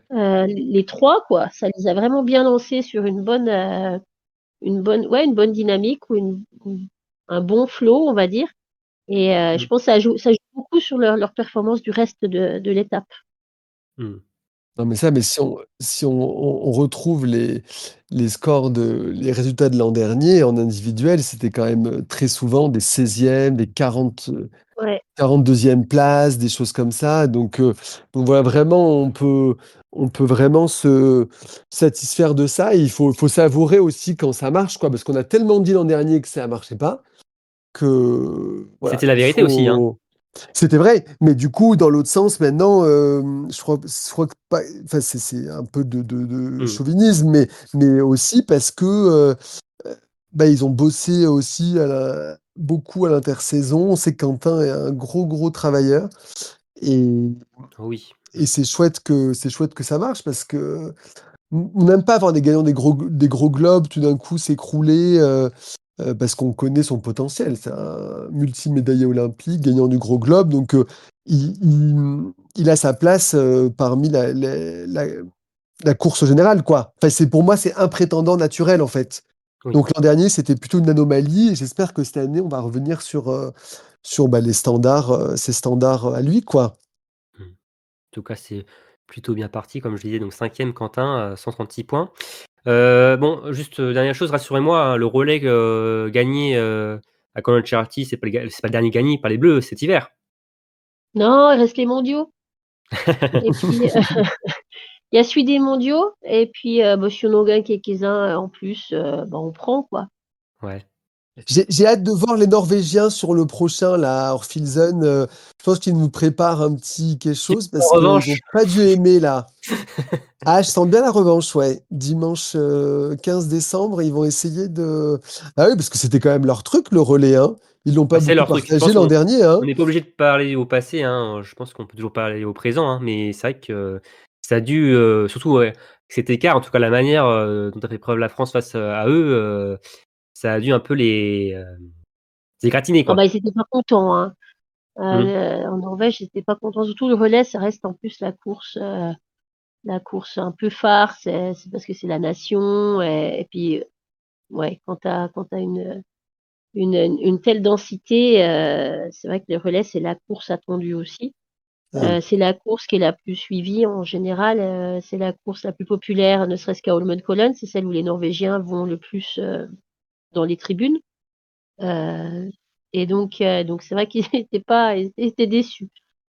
Ils étaient déçus, oui. Oh, ça va, ils peuvent partager, hein, ils en ont Bah pas eu pour oui, hein. beaucoup, voilà. partager la On brioche, mangeait toutes les une brioches, nouvelle fois. exactement. Partager la brioche, exactement, voilà. Mhm. Très, très bien. Alors, on va passer aux autres Français. On va parler d'un Français qui a quand même été. Alors, j'ai dit belle surprise. Ça fait bizarre de dire ça parce que c'est comme le vétéran de l'équipe de France, mais Antonin Guigonnat qui a fait son retour sur la Coupe du Monde pour les épreuves individuelles parce qu'il était sur la Libé Cup au début, il a gagné sa place. Puis, donc, il était là pour la deuxième semaine de compétition en Finlande pour donc, les courses individuelles. Et il est loin d'avoir fait seulement acte de présence en Finlande, puisque Antonin a fait 16e de l'individuel, 10e du sprint, 19e de la mass start. Donc un retour quand même plus que réussi pour Antonin. Vous attendiez un tel retour du Haut-Savoyard? Alors moi non. On Mais sait je que tu suis aimes bien tellement Antonin, contente. hein. J'adore Antonin, donc ça me fait un plaisir fou de le voir revenir comme ça. Enfin déjà qu'il soit là, ça me fait plaisir. Mais alors qu'en plus qu'il nous claque un top 10 comme ça. Et puis même Et en les deux plus, autres courses, bon. avec une faute, hein. 10e du sprint avec une faute. Ouais, ouais, ouais, exactement. Ah non, je suis ravie. J'espère qu'il sera là au Grand Bourdon. Bah, on semble se diriger vers ça, Jérémy. Ouais, j'espère, Ah oui, il n'y a j'espère. pas de raison, hein. C'est vraiment un très bon début de saison. Peut-être que l'IBI Cup, ça a été un petit coup de pression, voilà, un petit Bah, même de truc faire sa pour. préparation dans l'équipe de France B, hein, cet été, il Ouais, l'a dit, hein, voilà, ça l'a aidé finalement à se remettre dans je vais dire le droit chemin, peut-être pas quand même, mais ça lui a fait prendre conscience finalement de certaines choses finalement que voilà, le wagon de la Coupe du monde s'échappait et voilà, ça lui a fait du bien, on a l'impression, de ce côté-là et il est dans le coup physiquement en plus, ouais, sur ce début de saison, c'est quand même, hyper intéressant. Ouais, c'est hyper intéressant et il est vraiment, comme quoi c'est cette eBay Cup, et voilà, c'est vrai que l'an dernier, il avait eu pas mal de contre-performances et que, c'était logique de ne pas le voir commencer avec l'équipe A. Mais voilà, il doit se dire: «On est mieux, peut-être mieux là, dans la coupe du monde et je vais essayer de montrer et pourquoi pas, me rapprocher du podium, quoi». Parce que même s'il est en fin de carrière, on en parle souvent, il a, voilà, sûrement envie de montrer encore beaucoup de choses donc Et c'est très chouette.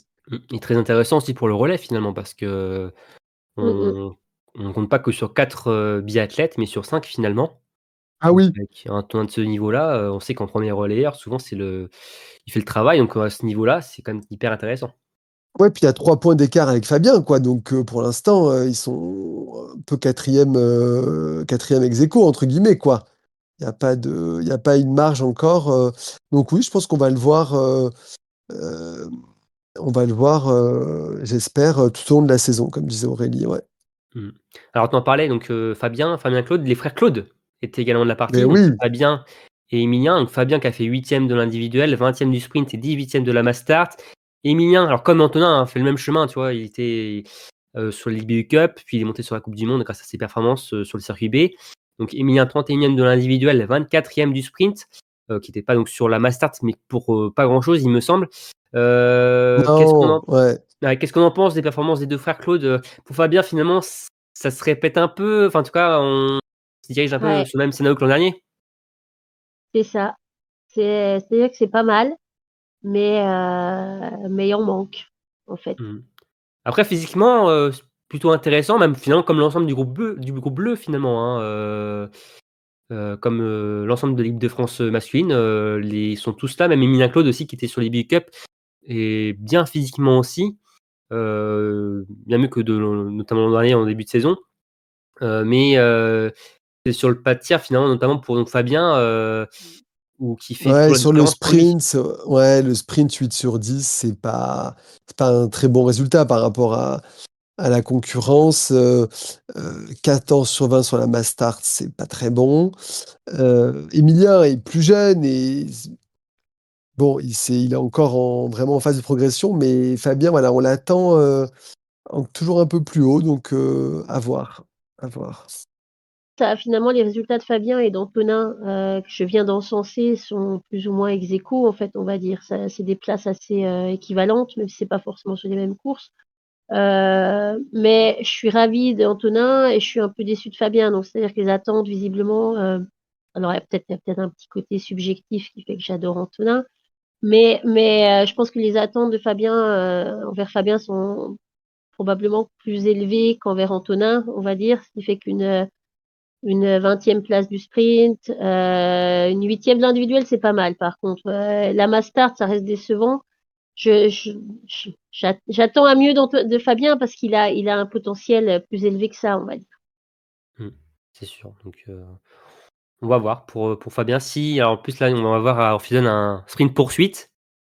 On sait que Ah malheureusement l'an oui, dernier, c'est l'enchaînement qui ne réussissait pas, hein, avec un sprint, bon voilà, ça passait pas ah, mais c'est dommage et ce qui surtout, était c'est dommage parce triste. qu'il justement, il enchaînait bien les poursuites. Là, on Ouais. espère qu'il pourra, faire un bon sprint, et au minimum bien se placer justement pour cette poursuite et jouer quelque chose sur cette deuxième épreuve donc à voir mais ouais, c'est vrai que pour, Fabien, c'est, c'est un peu de frustration et pour Emilien Claude, semble quand même avoir, bien pris cette, 6e place, du côté de l'équipe de France. Il sera normalement sans surprise, à Orpheus et pourquoi pas, s'il continue comme ça, au, Grand Bornand. Bien maintenant on va placer à Planète Biathlon. On va parler donc des Norvégiens et du Norvégien Johannes Bø, qui n'a toujours pas gagné. Voilà, c'est un peu le scoop, l'info, de ces débuts de saison. 3 courses, toujours pas de victoire pour, Johannes Bø, donc 2e de l'individuel, 5e du sprint et seulement 9e de la mass start. On sent quand même que le Norvégien n'est pas encore à 100%, hein, Mais bon, pas à 100%, mais il est quand même 3ème du général, à seulement 6 points d'Eric Perrault, que je rappelle qui est en jaune. Eric Perrault, numéro 1 mondial actuellement. Oui, Voilà, oui, oui, oui, oui. on le rappelle. Rappelons-le. Ouais, bien sûr. Qui C'est ça? important. Eric Perrault. C'est qui est en jaune? Ah, Eric. Ah oui. Et bon, qu'est-ce qu'on dit de ce début de saison de Johannes Beu? On s'inquiète pas plus que ça? Non, bon, je m'inquiète pas parce que je pense que Johannes, il va jouer devant au classement général de toute façon. Après, il y a quand même beaucoup de déchets sur ces courses, quoi. Il y a beaucoup de fautes. L'individuel, je crois que ça va, mais le sprint et la mass start, il y a quand même beaucoup de fautes. Et visiblement, il n'a pas la forme à ski pour rattraper toutes ces fautes qu'il a eues les saisons précédentes. Donc, il va quand même falloir, s'il veut jouer devant et reprendre, voler le dossard jaune à Eric, il va falloir faire des petits réglages au tir. Jérémy, sur la Mastart, Johannes Beu, donc 9e, mais 6e norvégien. Est-ce que sa place est en danger sur la Coupe du Monde, Jérémy? Alors oui, Romain, évidemment. Ça va être compliqué pour lui. J'espère le voir à Orphilsen pour voir ce qu'il peut donner. Non, mais quand même, il avait dit lui-même que après les premières courses, Souchen, etc., il avait dit: «Je suis pas, voilà, je suis pas encore, faut que je me bouge un peu». On le connaît, il fait toujours un peu ça. Voilà, Il s'entraîne pas à l'intersaison, contrairement aux voilà, Français. il Il s'entraîne bosse pas pas, il beaucoup à s'occupe de sa l'intersaison. famille, donc ça, c'est bien pour la parité en Norvège. Et puis c'est bien pour, les autres concurrents. Mais, voilà, je crains qu'il règle la mire et qu'on le retrouve malgré tout, dans certaines victoires, quoi. Je serais quand même surpris, mais c'est bah, est-ce que c'est intéressant est-ce qu'il a atteint, un peu son est-ce qu'on est sur la pente descendante ou pas de Johannes, quoi, malgré tout? Johannes Parce Beu, qu'il a 31 il ans.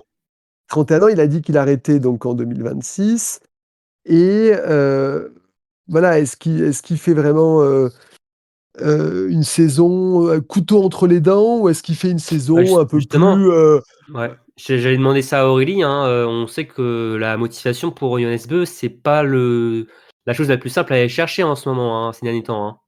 Non, bah, après, je comprends aussi ça, quand tu as un peu tout gagné, tu es au sommet de ton art, aller se chercher des nouveaux objectifs, c'est peut-être pas forcément évident.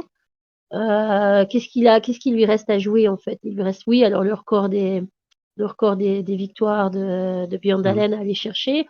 Est-ce que c'est vraiment motivant à ce point? Je sais pas. Après, je pense que ça reste un très gros compétiteur. D'ailleurs, on l'a vu à la sortie de la Mastart, il était déçu, il était pas Mmh. content. On le lisait sur son visage. Je pense que quand il prend une course, c'est pour la gagner. Il n'est pas là pour faire de la figuration. Sinon, il serait auprès de sa famille, justement. Il fait pas tous ces sacrifices, on va dire, pour jouer des seconds couteaux. Mais je pense que oui, peut-être qu'il lui manque qu'il lui manque peut-être un petit peu de motivation au début. Après, je pense qu'est-ce qui Mmh. lui a manqué quelques années, c'était d'avoir des gros concurrents. Je pense que là, cette saison, il pourra pas s'en plaindre. Je pense que ça va bagarrer. Et je pense qu'il va revenir en forme de toute façon pour vouloir essayer, en tout cas tenter de jouer les premières places. La Mmh. première place.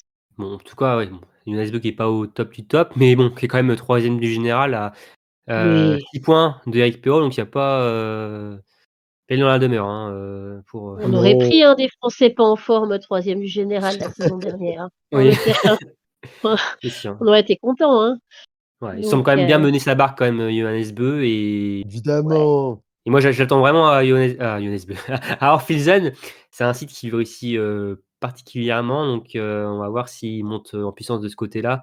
Je serais pas étonné que oui, mais en tout cas, Johannes Beu, bon, pas au top, mais voilà, il y a pas d'inquiétude à avoir de ce côté-là et je pense que bon, je serais pas étonné qu'il soit malheureusement pour Eric, retrouve le chemin vers le dossard jaune, d'ici quelques courses. Et en plus, on va arriver après au Grand Bornand. Bon voilà, je vais Là, pas c'est besoin de vous donner là, les il stats est ouais. de Johannes Beaugrand-Bornand sont assez folles. Voilà, c'est aussi un site qu'il aime bien. Quand C'est c'est pour pas ça qu'on gelé. va peut-être l'enlever du programme. Voilà. Quand on lit le classement général, on voit beaucoup de drapeaux norvégiens, mais aussi beaucoup de drapeaux français. Aux 7 premières places, donc 3 Français, 4 Scandinaves. Est-ce que pour vous, ce premier classement de l'hiver va résumer cette saison ou c'est un peu trop tôt quand même pour tirer des conclusions? Bon, moi, je pense, ouais. Déjà, j'espère. Je vote absolument pour que le classement. Alors, on peut interchanger les places entre. Hein.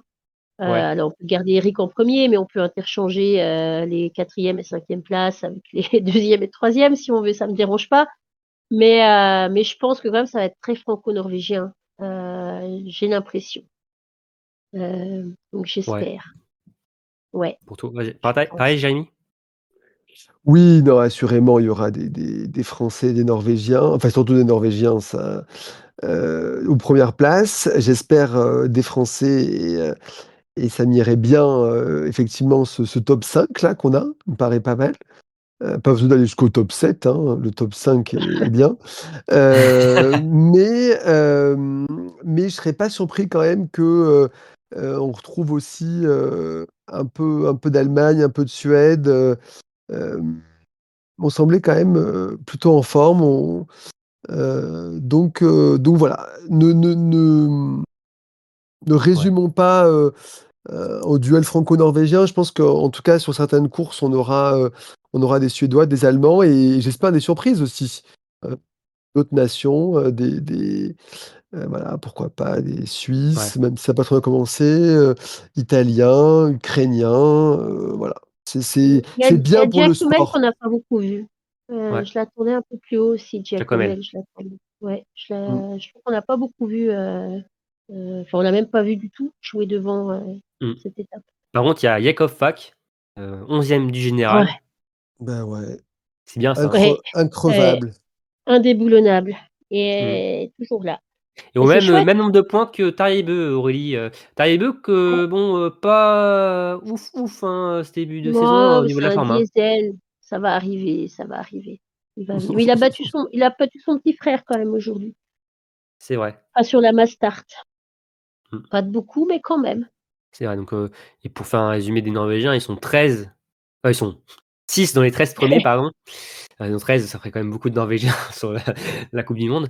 Mais ils sont 6 dans les 13 premiers. Et celui qui est un peu derrière, hein, clairement, c'est Jonas Dalle, qui est 27e. Alors Début de. lui, je m'inquiéterais pour sa place dans l'équipe A par contre, hein. Ouais, Si clairement Il chaud. j'étais, l'a déjà perdu, hein. Enfin, pas cette saison, mais oui, c'est oui, déjà oui, oui. arrivé qu'il la perde et Mais, qu'il revienne. mais peut-être qu'il a perdu là aussi sur cette première étape. Donc, Ouais, c'est vrai qu'on ne serait pas surpris qu'il soit rétrogradé en équipe B. D'ici quelques jours. Donc, à voir, mais c'est vrai que la grosse déception, de la Norvège, c'est Jonas Dalle, sur cette étape, avec aussi on Vebjørn Sørum, qui bon, nous a fait la misère, on se rappelle, sur le relais mixte, voilà, mais c'est vrai qu'il y a toujours beaucoup de talent et ça toque à la porte. En plus, c'est pour ça, hein, gros souci à se faire pour Jonas Dalle, c'est que ça toque à la porte, de l'Ibi Cup, avec une équipe norvégienne toujours aussi impressionnante. Jérémy, tu parlais des Suédois-Allemands. On peut parler de Samuelsson, qui est, alors comme Elvire Röberg, au top de sa forme dans ce début de saison, qui a fait deuxième du sprint. Il est huitième du général à 57 points d'Eric Perrault. Euh, bon, on reste toujours aussi prudent pour Samuelsson, comme chaque année. On reste prudent, mais pour l'instant sur les skis ça va vite donc Pas comme chaque année, non, heu, finalement. Même bilan depuis quelques saisons. oui, oui, mais c'est comme Elvira, il y a quand même toujours des saisons où on passe un cap, donc à force de l'annoncer, peut-être que cette année, s'il jouera encore un peu plus devant et voilà. Moi, j'ai envie quand même d'y croire pour lui et je trouve que c'est bien aussi pour cette rivalité norvégo-suédoise que les Suédois, de temps en temps, battent les Norvégiens, quoi. N'est-ce pas, Aurélie? oui, effectivement. Après, c'est le cas, pour les féminines en tout cas. Mais après, On sait que chez bon, les hommes, il y a quand même, voilà, ça parle beaucoup quand même, hein, avec Samuelsson, ouais, Christiansen, ça ça se chambre, taquine. Ouais, ça chambre. ouais, ça chambre beaucoup. Après, CB, il entame toujours bien, il faut quand même le dire aussi. Donc c'est pas étonnant qu'il joue Et assez bien. finalement, il entame peut-être moins bien qu'avant, hein, Exactement, 8e. exactement. Il entame, il commence toujours, en tout cas en forme, quoi. Mais c'est vrai enfin, ouais, il entame pas aussi bien qu'il a pu le faire. Après, ça reste pas loin de chez lui, mais c'est pas chez lui. Mais bon, ouais, à voir sur la saison. C'est compliqué. Moi, je trouve que oui, la question c'est on reste toujours aussi prudent avec CB. Ouais, je pense qu'on va rester prudent. Mais bon, ce serait chouette qu'il fasse une saison complète, quoi. Je lui souhaite. Il est sympa en plus. Il est un peu grande gueule, mais il est sympa. Et il aime Harry Potter, en plus. Ouais. Je crois qu'il se fait toujours un marathon, je crois tous les ans, il se fait le marathon Harry Potter, je crois que c'est avec Jesper Nelling, il me semble, ils sont le marathon Harry Potter, entre Mais eux, t'en sais des choses, Ouais. toi. Ah, ils le partagent sur les réseaux sociaux, hein, T'animerais Ouais. pas un site de biathlon, par exemple. Je gère un compte, de biathlon sur Instagram, en effet. En tout cas, on verra si, Sébastien sera l'élu, cet hiver, Ouais.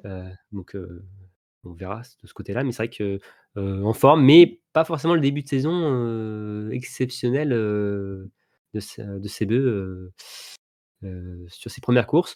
Et un peu pour parler des Allemands, hein, bon, un peu on en a parlé, hein, finalement ça se confirme.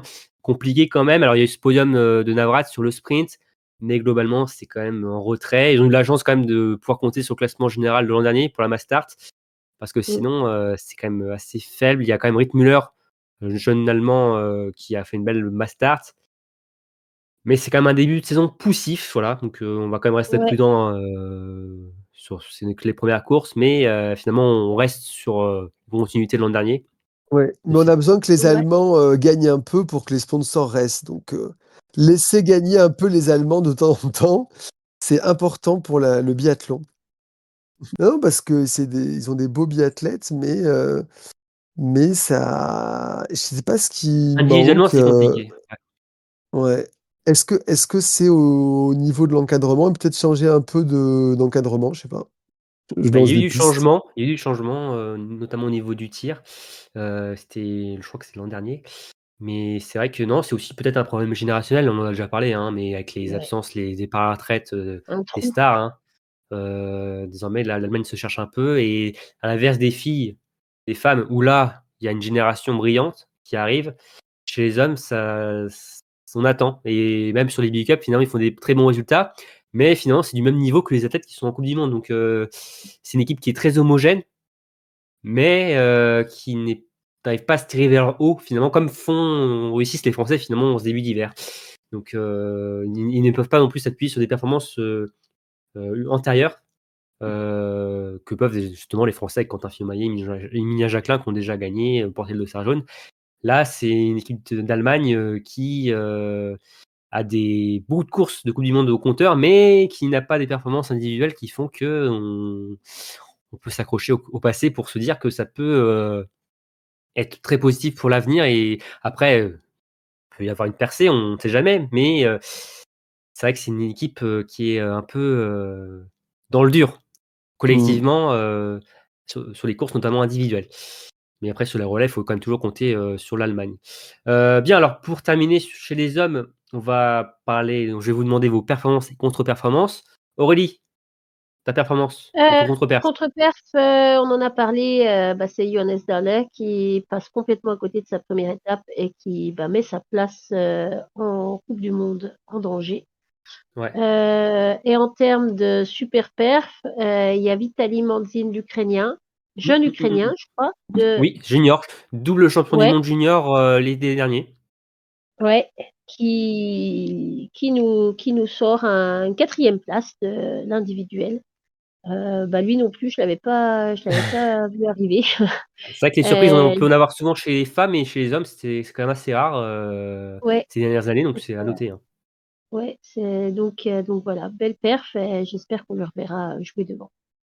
Mmh. Toi, Jérémy? Ben, Navrat, qui était troisième du sprint, c'est quand même une belle perf. Et par contre, Ponsiluoma, compliqué, hein. 20e de la Mastart, 27e du sprint, ça a été une étape, assez cauchemardesque pour le sympathique Suédois. Mais sur l'individuel, je crois que c'est au-delà de la 70e place, il me J'ai semble. même pas osé en parler, tellement D'accord. c'était. Ok, ah merde, désolé. C'est vrai que l'individuel a été catastrophique pour les Suédois et les Allemands d'ailleurs aussi. Oui, oui. Ça a été une vraie boucherie de ce côté-là. Très bien. Et alors, moi, j'ai mis en contre-performance. Alors, tu en as un peu parlé déjà, Aurélie, mais c'est Giacomel, Tommaso Giacomel, italien, qu'on attendait, qui a remporté le dossard bleu. 29e de l'individuel, 13e du sprint, 23e de la Mastart avec 7 fautes. Franchement, c'est quand même un début de saison très complicado pour Tommaso Giacomel. En performance, je vais quand même noter la 4e place de Campbell Wright, Ah oui. l'américain d'origine néo-zélandaise. Ah, c'est dommage, ça aurait été quand même beau d'avoir Ouais, il y a un peu de regret quand même de ne pas l'avoir sur le podium. ouais, je suis d'accord. Ouais, j'aurais aimé aussi. Franchement, en plus, bon, il dégage beaucoup de fraîcheur. On Il a l'adore. pu prendre aussi par la Mastart finalement aussi, Campbell Wright. Mais ouais, 4e place, vraiment super grosse performance de sa part. Et aussi, pour parler de nos amis belges, comme tu l'as fait aussi, Aurélie, chez les dames, Thierry Langer, 9e de l'individuel, une super performance pour lui, qui est là depuis quand même un petit moment sur la Coupe du Monde. Et pour moi, c'était à noter. Bien, alors voilà pour le tour complet sur cette première étape de Colin Charty. Un mot sur ce début d'IB Cup de saison. Il y a déjà eu 2 étapes de fait. Donc le début de saison quand même déjà bien été entamé pour le circuit B. Donc il y a eu une étape à Hydrofjord en Suède et une en Norvège, donc à Geilo. De base, ça devait être à Sushen, Gaëlo. mais alors comment on dit, Aurélie? Gaëlo. Geilo. Ok, Geilo. Ouais. Donc voilà pour la bonne prononciation. Et donc ça devait être à Sushen de base, mais bon, ça n'a pas pu se faire. Donc Geilo a repris la main. Alors pour chez les dames, début de saison canon chez les Françaises, je pense que vous l'avez vu, avec tous les Mhm. résultats qui ont été partagés. Une multitude de podiums chez les Bleus, avec notamment 2 victoires pour Paula Bottet, un succès aussi pour Camille Benet, des podiums pour Chloé Chevalier et Fanny Bertrand, une première cérémonie des fleurs pour Voldia Galmas-Paulin, 19 ans, Voldia Galmas-Paulin, c'est biathlète à surveiller qui prenait part à ses premières courses en DBU Cup, qui est déjà dans le coup, qui est dans les meilleurs temps de ski, qui sur le pas de tir montre des choses très intéressantes. On parle des Allemands, notamment de Juliette Einheimer, tout ça. Voldia Galmas-Paulin, c'est aussi une très très grande promesse pour le futur et j'ai déjà très très hâte de voir ce que ça va donner prochainement parce que un début de saison assez canon, elle s'est déjà installée sur cette IB Cup et franchement tip top avec pas mal de top 10 aussi, en plus d'une cérémonie des fleurs, donc vraiment affaire à suivre pour Voldia.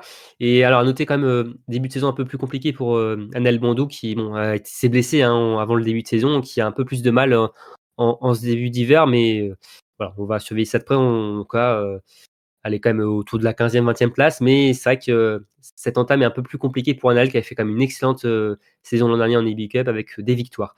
Et donc, pour faire un point sur le classement général, chez les dames, Paula Bottet qui est en tête de l'EB Cup, devant Camille Benet, 2e, devant Chloé Chevalier, 3e. Donc pour vous dire que les enjeux sont quand même assez grands chez les dames. On en parlait avec Sophie Chauveau, avec Gilles Guigona.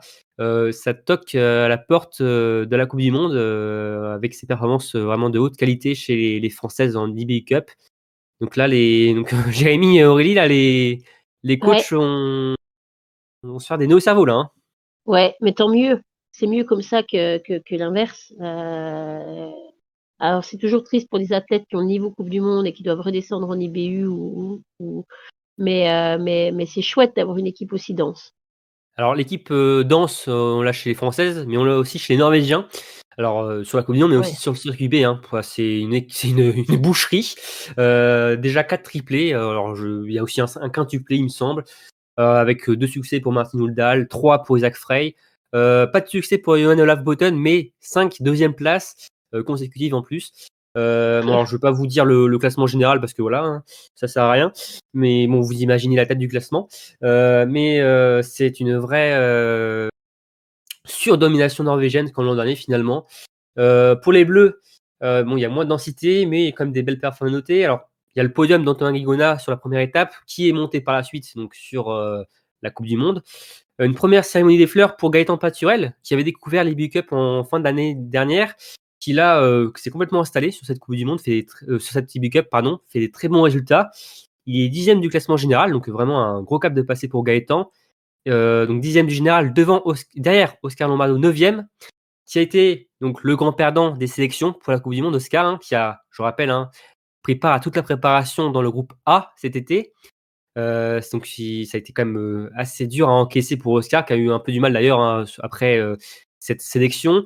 Il a quand même terminé sur un bon dernier week-end en Norvège, avec notamment une 6e place sur le sprint, qui est donc sa meilleure performance de la saison. Mais en tout cas, c'est vrai que ça a été plus compliqué. Mais sinon, après, les autres Français, donc Axel Garnier qui découvre l'IBU Cup lui aussi cet hiver, comme Voldia, fait des très belles performances aussi autour de la 15e place. Donc, un athlète qui est très jeune, hein, Axel. Et sinon, on a eu Théo Guiro-Peoyo qui est là autour de la 20e place. Martin Beauté, le frère de Paula Beauté. Voilà, c'est deux familles, hein, comme quoi le biathlon, hein, C'est familial. c'est très familial, hein, qui est bon. Alors compliqué cette première pour Martin Beauté, mais en tout cas c'était très sympa à voir quand même d'avoir la fratrie Beauté en IBU Cup. Et j'oublie pas aussi Damien Levé qui a signé son retour sur l'IBU Cup sur le second rendez-vous de l'hiver. Il a signé une belle performance pour son retour dans le top 15, il me semble. Mais en tout cas, voilà, les Bleus sont là, mais il faut être honnête, l'équipe norvégienne et même Ne aussi laisse que allemande, des miettes. Ouais, voilà, ne laisse les que mettent. des miettes, mais on regrette quand même beaucoup que l'IBU Cup soit plus télévisé, quoi. Qu'est-ce que c'est que cette affaire? C'est ça, c'est le gros problème de cette saison. Vraiment, on a des très très beaux résultats, notamment chez les féminines, comme tu viens de le dire, Romain, et on peut pas avoir ça. La réalisation n'était pas aussi bonne qu'en Coupe du Monde, mais il y avait quand même des images, et là, je trouve que c'est vraiment dommage. Ouais, puis Ouais, je l'ai vu sur les réseaux sociaux, c'est ouais. beaucoup de gens, ça manque à beaucoup de gens en fait. La diffusion était même très très honnête, hein, finalement. Franchement, il Oui, y avait c'est pas, rien non, à mais redire. c'était Hein. pas un niveau. Il fallait des petits décalages, bref. Mais Ouais, non, non, mais là, franchement, il y avait même il y avait pas mal de caméras, il y avait même des plans de drone parfois. Les BU mettaient les moyens, mais je pense que bon, l'IBU rapportait rien. Enfin, l'IBU Cup ne rapportait rien à l'IBU. Et Ouais, bon, c'est ça le truc. Hein, forcément, ça coûtait bon, plus cher que ça apportait. Voilà. exactement. Donc, mais bon, après, l'IBU préfère aussi mettre des primes par-ci par-là, donc peut-être réfléchir différemment par rapport à l'IBU, peut-être pour gagner d'argent autrement. Mais en tout cas, c'est vrai que c'est une déception. Après, je trouve, ouais. on peut pas regretter le fait que l'IBU n'ait pas tenté quand même de diffuser l'IBU. C'est comme ils l'ont fait. C'était une bonne chose. Ils ont vu que c'était pas rentable. Ils l'ont supprimé, donc au moins, bon, ils ont tenté. Ouais. Bon, bah voilà, mais c'est vrai que ça C'était pas diffusé vient. en Norvège, par exemple, hein, l'IBU. C'est vrai? Ah oui? Ouais, ouais, non.